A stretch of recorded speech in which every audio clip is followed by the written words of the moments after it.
back. This is Rabbit Hole Reviews. This is going to be a quick unboxing. I've already opened the box for you guys. What you're looking at here is a Zastava Arms M77 PS. This is the Battle Worn edition, so it's got European beechwood. And we'll go ahead and look at it from the butt to the tip. So go ahead and pull this out of the box. So if you see, it's got the European beechwood stock. This is more like the M76 profile, pretty much identical. It's got the little hump on the bottom, and it has the flat top of the stock where there's no comb. So if you want to really get down behind an optic or an iron sight, this stock is really good for that. It also comes with a rubber recoil pad, just like the military versions of the M70s and M76s and RPKs. I wish Zastava would just put that on all the rifles that they bring in. I understand why they probably don't. It's probably a 922 issue or maybe a cost issue, but I got to tell you, these rubber recoil pads, I have these on all my Zastava guns. They're the military style, and they are, in my opinion, much better than the thin sheet metal stamped ones you get on the butt plates of the M70 stock rifles that we have coming in now. That's an easy fix, though. You can retrofit the furniture. If you look, now there's a couple differences. So if you look at the sling swivel here, it's in the traditional place that you'd find it on an M76. But of course, it's not going to be using military screws. It's commercial. This is all 922 US made parts. And you're not going to get your military flathead heat treated screws. You're going to get these, which I think it's an okay compromise. Here again in the pistol grip, you're not going to get a flathead screw. You're going to get like your typical hex stuff. Not bad. They're well made parts. It's just not a military issue. I kind of prefer flathead screws. Maybe that's a pet peeve of mine. That's a small dig on it. I'm really happy with this rifle. Overall, I prefer this one to the polymer version, which I bought recently. Now the polymer version, which we're going to put on camera here in a little bit, I've changed some things on it. I've changed the stock for the most part. I got rid of the polymer furniture and put some military issue beechwood. Very similar to this, not the same, but we'll take a look at that. This pistol grip here, I'm actually really impressed with this. I thought I wasn't going to like it, and I thought I was going to put like a polymer M70 grip on here, but I'm going to leave it as is. I really like the aesthetic. I like the quality. I definitely like the fit and feel of it. Fills up the palm swell area really nice. So just go ahead and ignore this green tape you see. Obviously, that's to cover up the serial numbers. It's got your typical safety that Zastava is putting on all their guns now with this safety notch cutout, which keeps the bolt carrier group to the rear. I'm not a fan of that. I wish Zastava on their website would sell a non-cut safety selector so we could just go ahead and retrofit that, something that's US made and is semi-auto rated. I'm not sure why they don't do that, because if they sold those, they would sell out. I guarantee it. I would retrofit all my guns and get rid of that notch. I don't use it. And so let's go ahead and take a look at the rest of it. Now it's got the gas block that's adjustable, just like the M90. I really like this feature. Will I use it? Probably not. I'm probably just going to set it at the typical number 2 setting and just leave it as is, but it's nice to have. This one, of course, came with a cleaning rod, which I was surprised. I didn't think I was going to get one. And apparently these are kind of hard to get. So if you find a cleaning rod, hang on to it. And if you look at the muzzle, now I've already changed something. So this isn't, I guess, a real unboxing, right? Because I've already changed the muzzle device out. What it normally comes with is a sugar scoop. And of course, I put in one of these cleaning rod retaining plates from an RPK, an M72. That, of course, doesn't come with a rifle, but that's a very inexpensive option. I recommend doing that, especially since there's not really any capture points for this sling. It's really held in by friction.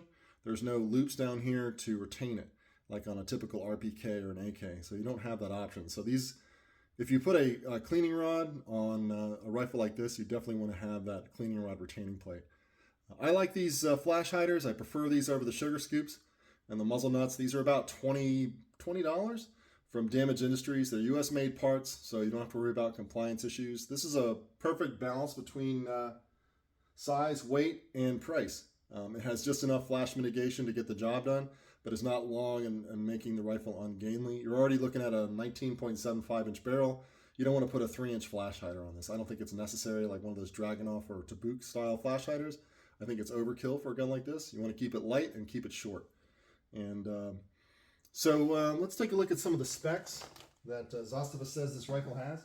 So of course you have the adjustable gas system. It's a 1.5 millimeter bulge trunnion receiver. 19.7-inch cold hammer forged barrel, which is chrome lined. These are all chrome lined now. The older M77s were not, so it's a nice upgrade. I'm glad they listened to the consumer about that. It's a forged barrel trunnion. It has a properly heat-treated matched fire control group, so that's a Zastava part. That's not an aftermarket or a US-made trigger group.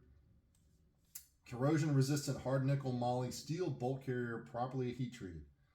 So that's not technically in the white. It's actually nickel moly, and it's got some sort of finish on it. So, of course, the slant brake, which was listed, which we have now taken off. And it comes with these CSS specs, US-made magazines. So let's see if it's in the box. Maybe I took it out. So anyway, so yeah, here we go. So the magazine that you're going to get is actually going to be one of these. I took it out earlier. We won't take this one out of the wrapper because I just don't really need to right now. We'll put that back in the box.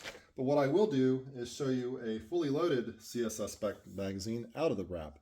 So a magazine like this with M80 ball, lightweight 308, 7.62 ball, is going to run you 1.6 pounds in weight.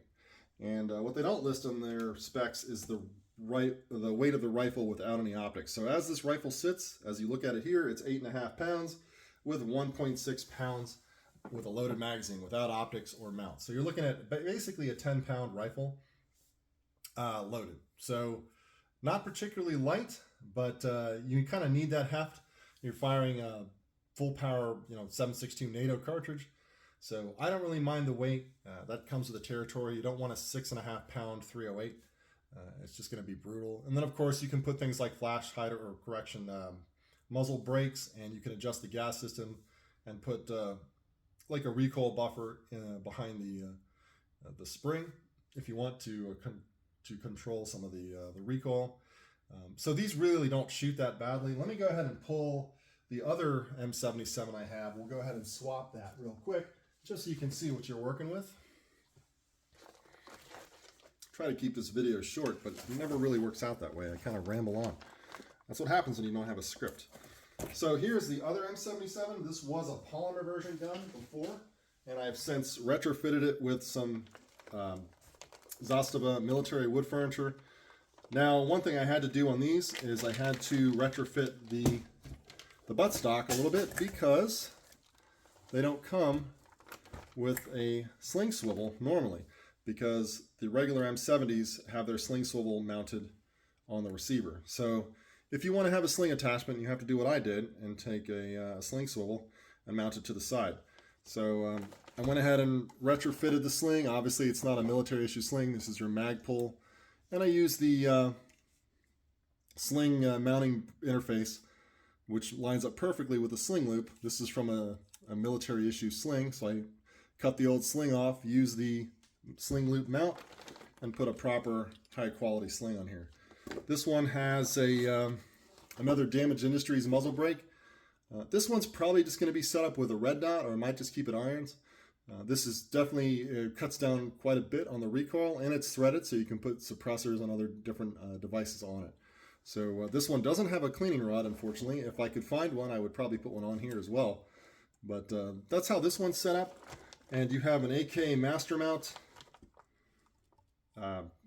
full-length Picatinny rail, really high quality mount. I don't know what I'm going to do with this one yet. This mount's probably going to come off and go on the other rifle.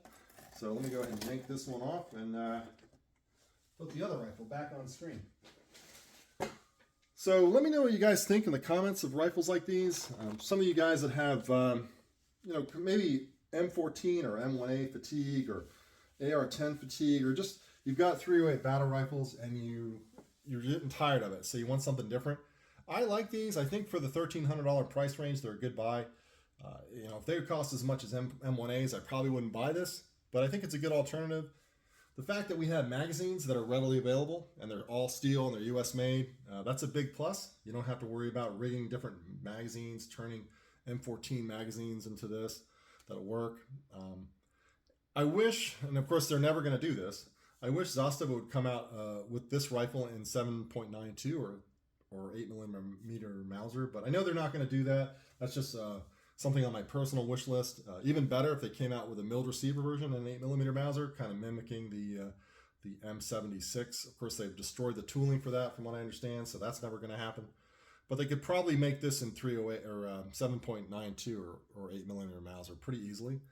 I know the demand's not there. U.S. shooters don't really shoot a lot of 8mm, and of course 7.62 is a lot more plentiful and cheaper. But this would be really cool to have an 8mm for those of us who can't find or pay for an M76. So that's all I really have for you on this quick video. These rifles will be featured again. These are just getting set up now. I have to get optics. I've shot the other one that you saw. This one is right out of the box. And I have to figure out what scope I'm going to use, and then I'm going to shoot at a distance, and then we'll have a full-length reviews later on once I get set up in a range. I'm looking at shooting in an outdoor range here in the fall, so I'll be able to shoot out to at least 100 yards to get it zeroed to give you my impressions of it on the range. So that's all I have for you on this one. Try to keep it short. This has been a quick unboxing of the M77 made by Zastava in 308 or 7.62 Winchester or 7.62 Native. This SKU is the battle-worn Woodstock edition with the M76 style profile buttstock.